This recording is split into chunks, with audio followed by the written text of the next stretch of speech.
अस्सलामु अलैकुम वरहमतुल्लाहि वबरकातुहू। बिस्मिल्लाहिर्रहमानिर्रहीम। नहमदुहु व नसल्ली अला रसूलिल करीम। अम्मा बाद फ़अऊज़ु बिल्लाहि मिनश्शैतानिर रजीम। बिस्मिल्लाहिर्रहमानिर्रहीम। या अय्युहल्लज़ीना आमनू ला तक़रबुस्सलात व अंतुम सुकारा हत्ता तअलमू मा तक़ूलून। सदक़ल्लाहुल अज़ीम।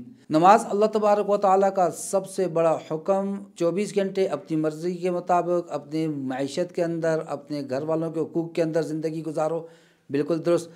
लेकिन दरमियान में अपने खालिक को भूल न जाओ। अल्लाह तबारक व तआला ने नमाज का हुक्म दे दिया और आप सल्लल्लाहु अलैहि वसल्लम ने इस नमाज के मुतालिक 2 अहादीस मेरे ख़्याल में खुलासा काफ़ी है। पहली आपने फरमाया अस्सलातु इमादुद्दीन मन अक़ामहा अक़ामद्दीन। नमाज दीन का स्तून है, जिसने इसको कायम किया दीन को कायम किया। वमन हदमहा हदमद्दीन, जिसने इसको गिराया दीन को गिराया। और दूसरा आपने मिसाल दे दी, आप सल्लल्लाहु अलैहि वसल्लम ने फरमाया जिसका मफ़हूम है कि नमाज की मिसाल इस तरह है जिस तरह इंसानी धड़ में सर होता है। अब बग़ैर हाथ पाँव वाला आपने आदमी देखा होगा, कभी कोई शख्स ऐसा नहीं देखा होगा जिसका सर ना हो और वह दुनिया में ज़िंदा सलामत हो। गोया नमाज नहीं तो दीन नहीं। इसलिए बहुत से अकाबर, बहुत से सुलहा ऐसे गुजरे हैं कि वो फरमाया करते थे उस जन्नत का क्या मज़ा जिसमें नमाज नहीं होगी। बहरहाल इस वक्त जो कहने की बात कि ये आयत करीमा आपके सामने पढ़ी गई सूरत निसा की, इस आयत में अल्लाह तबारक व तआला मुसलमानों को हुक्म दे रहे हैं नमाज के करीब ना जाओ जब तुम नशे की हालत में हो और तुम्हें ये पता ना लगे कि तुम क्या कह रहे हो। जब तक अपने जहन पर काबू ना हो, अपनी सोच पर काबू ना हो, उस वक्त तक नमाज के करीब नहीं जाना। नमाज नाम है अल्लाह तबारक व तआला से गुफ्तगू का, कलाम का, अल्लाह से क़ुर्ब का ज़रिया। जब इंसान की अपनी सोच पर काबू नहीं, उसको पता नहीं मैं क्या रहा हूँ, तो वो क़ुर्ब का ज़रिया नहीं बल्कि वो बुअद का, दूरी का ज़रिया बन जाती है। तो मेरे भाई इन्नस्सलात तन्हा अनिल फ़हशाइ वल मुनकर, कुरान पाक में अल्लाह फरमाते हैं नमाज बेहयाई और बुरी बातों से रोकती है। नहीं रुक रहे क्योंकि हमारी नमाज ही वैसी नमाज नहीं है। अब नशे की हालत में तो नमाज नहीं पढ़नी, ये तो बिल्कुल वाज़ेह है। हम देखते हैं कि बसा औक़ात खाना पड़ा होता है और दोस्तों नमाज का वक्त हो जाए, कहते हैं जी खाने को इंतज़ार नहीं करवाना चाहिए, पहले नमाज़ पढ़ लीजिए। तो याद रखिए, मैं रमज़ान की नशरियात के अंदर ये चीज़ उन वीडियोज़ में अर्ज़ कर चुका हूँ कि ऐसी कैफियत हो कि बार बार तवज्जो खाने की तरफ जा रही हो, खाने के लिए हम नमाज को दौड़ा के पढ़ रहे हो, तो इस सूरत में यह है कि पहले खाना खा लो। जब ऐसी कैफियत हो कि बस मरने वाली कैफियत हो और बिल्कुल आदमी के आंतों के अंदर जो है वो बिल्ले भाग रहे हो, तो ऐसी सूरत में तो पहले खाना खा लीजिए, वरना पहले नमाज सुकून से अदा कीजिए, उसके बाद फिर खाना खाइए।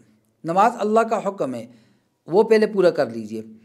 अब आ जाते हैं, ये तो सामने की बातें थीं। एक और हदीस आपके सामने लेकर आते हैं। नबी करीम सल्लल्लाहु ताला अलैहि वसल्लम के फरमान मुबारक का मफ़हूम है, कुर्तुबी शरीफ के अंदर यह हदीस है। आप सल्लल्लाहु ताला अलैहि वसल्लम के फरमान मुबारक का मफ़हूम कि जब तुम में से किसी को नमाज में ऊँग आने लगे तो उससे चाहिए कुछ देर वो नींद कर ले, फिर नमाज की तरफ मुतवज्जो हो।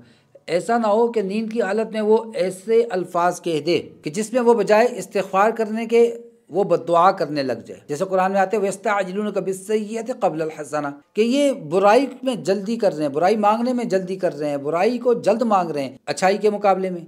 तो ऐसा ना हो कि बजाय अच्छे अल्फाज कहने के कोई बुरे अल्फाज मुँह से निकल जाएँ और वक़्त भी कबूलियत कहो। तो इसलिए जिस तरह नशे की हालत में नमाज का पढ़ना दुरुस्त नहीं, इस तरह जब क्या नींद का गलबा हो उस सूरत में भी नमाज के करीब नहीं जाना, वरना दिमाग जब काबू में नहीं होगा। देखिए नशा हराम किस वजह से है कि वो अक्ल को माऊफ़ कर देता है, वो ज़हन को माऊफ़ कर देता है, इंसान को अपने कलाम पर, अपनी बातों पर इख्तियार नहीं होता। अगर यही कैफियत इंसान की नींद की वजह से भी हो तो ये भी उसी हालत में पहुंच गया, उसी इल्लत में बराबर हो गए। अक्ल माऊफ़ हो गई, ज़हन माऊफ़ हो गया, अपने कलाम पर उसको कुदरत बाकी नहीं रही कि वो क्या अल्फाज कह रहा है, उसका ज़हन उसकी ज़बान का साथ नहीं दे रहा। तो चुनांचे जब नींद का गलबा भी हो तो फिर पहले कुछ देर, जिस तरह गाड़ी चलाते हो बसाओ का हम देखते हैं आदमी जाग रहा होता है, या असातिज़ा कराम को इसका बहुत तजर्बा होता है कि वो बच्चे को पढ़ा रहे हैं क्लास में, बच्चा उनकी तरफ देख रहे होते हैं, लेकिन देख के पता चलता है कि वो देख तो उतर रहा है, जिसमें हाँ होना वक़ल्बी लदई, जिस्म तो यहाँ है, सोच कहीं और है, दिल कहीं और पर है, सामने नज़र आ रहा होता है। अब नमाज की हैयत में खड़ा है और ड्राइविंग वाला ड्राइविंग कर रहा है, आंखें खुली हैं, दिमाग का और आंखों का आपस में डिस्कनेक्ट हो चुका है, उसको महसूस नहीं हो रहा और गाड़ी किसी पे चढ़ा देता है। बिल्कुल इसी तरह नमाज के अंदर भी अगर नींद का गलबा होगा, हो सकता है वो इस्तिग़फ़ार के बजाय बद्दुआए कलिमात कह दे। तो लिहाजा जब खूब तसल्ली से पुरबाश हो, चुस्त हो, तब नमाज को अदा करें।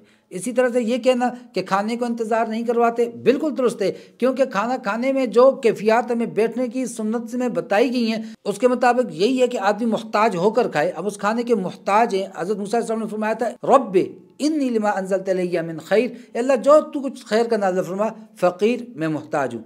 تو ہم محتاج ہیں، لیکن یہ کہنا کھانے کو انتظار نہیں کرانا چاہیے، کر لے گا بھائی کھانا انتظار، خیر ہے کدھر نہیں بھاگ رہا، پہلے نماز پڑھ لو۔ ہاں کیفیت ایسی ہے کہ اگر تم نماز میں کھڑے ہوتے اور تمہارا مسلسل کھانے کی طرف دھیان جا رہا ہے، اتنی زیادہ بھوک کا غلبہ ہے، تو پھر اس صورت میں پہلے کھانا کھا لیجئے۔ اللہ تبارک و تعالیٰ مجھے اور آپ کو سمجھ اور عمل کی توفیق عطا فرمائے۔ وما علینا الا البلاغ۔ السلام علیکم ورحمۃ اللہ وبرکاتہ۔